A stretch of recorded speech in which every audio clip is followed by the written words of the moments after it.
Today I want to talk about the state of OP08 metagame and more specifically RP lore. Then I'm gonna share changes that I would make and predictions on what Bandai would do to solve this problem that we're having right now. So a little bit of context, it's been only 2 to 3 weeks into the new format and the release of OP08, but it feels like we have already entered the tier 0 metagame.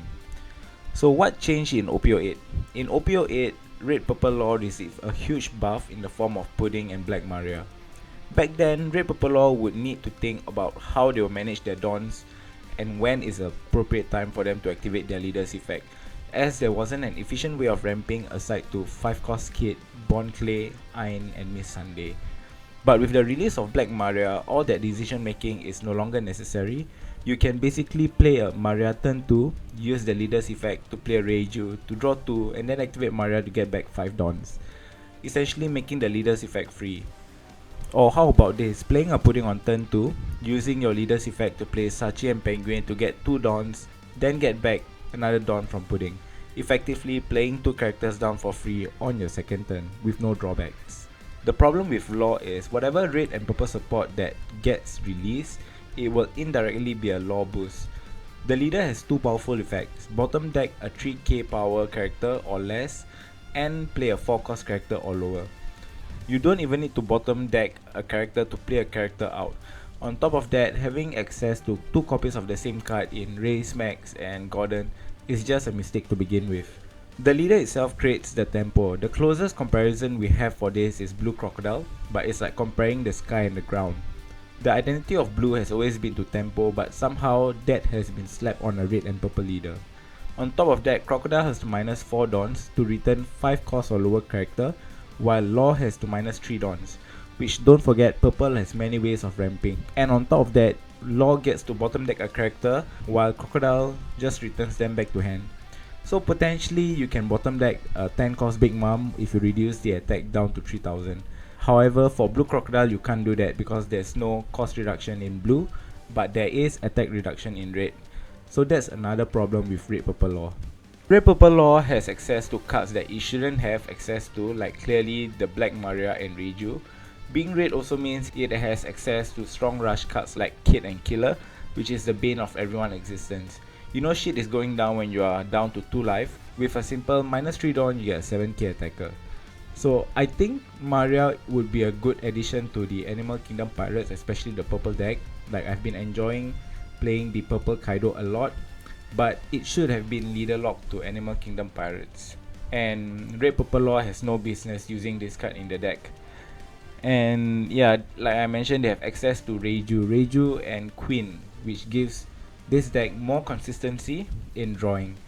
So previously without Reiju it was doing okay, and then with the release of Reiju the deck got slightly better.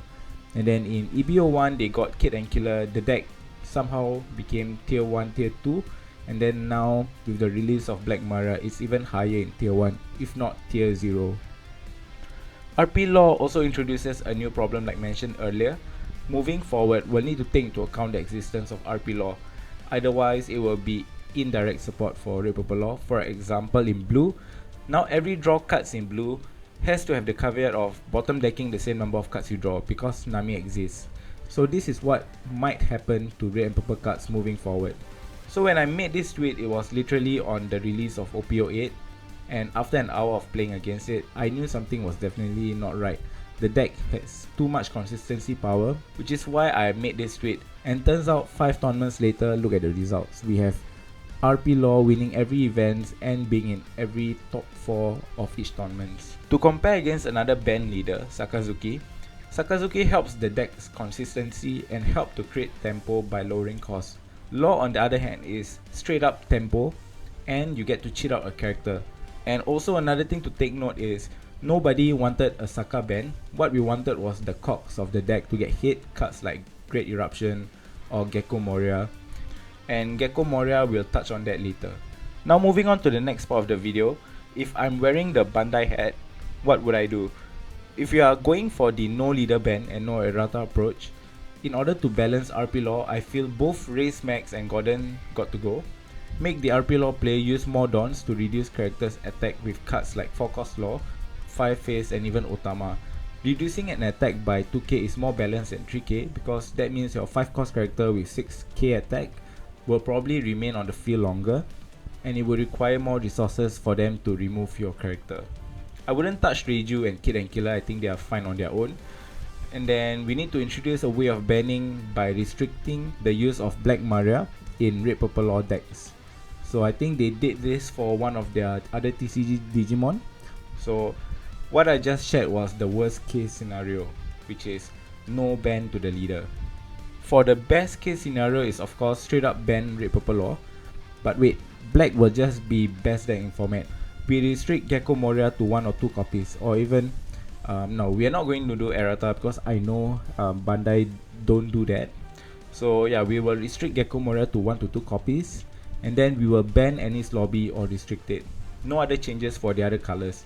While I understand Moria is a boss character for all black decks, the card is way overtuned. I think yellow is fine at the moment as well, so no changes needs to be done. Now what I think Bandai would do realistically would be to ban RP Law and then re-release him with a new effect similar to what they did to Sakazuki, nerf it to the ground. And there are many ways that they can nerf, but I'll leave it to you guys to tell me in the comment like what the new nerf leader effect should be. Then they would restrict Gecko Moria probably to 1, because you can't ban RP Law without addressing the next best card in the format. And that is what I think Bandai would do, basically to straight up ban the leader. I feel after this is addressed, the format should be more fun to play, because right now RP Law is the gatekeeper. Like, there is a lot of decks that can beat Red Purple Law, but the problem is there are black decks that are gatekeeping these decks that are able to win RP Law. So it becomes like a rock paper scissors type of format, where the deck that can beat RP Law cannot beat RP Law because they are at table 69 losing to black decks. So that is just my opinion on the RP Law situation, and let me know what you think on what should be done to RP Law in the comments below. If you enjoyed this video, give this video a like and consider subscribing, and also follow me on Twitter or X for more One Piece TCG content. And as always, thank you for watching. I'll see you in the next one.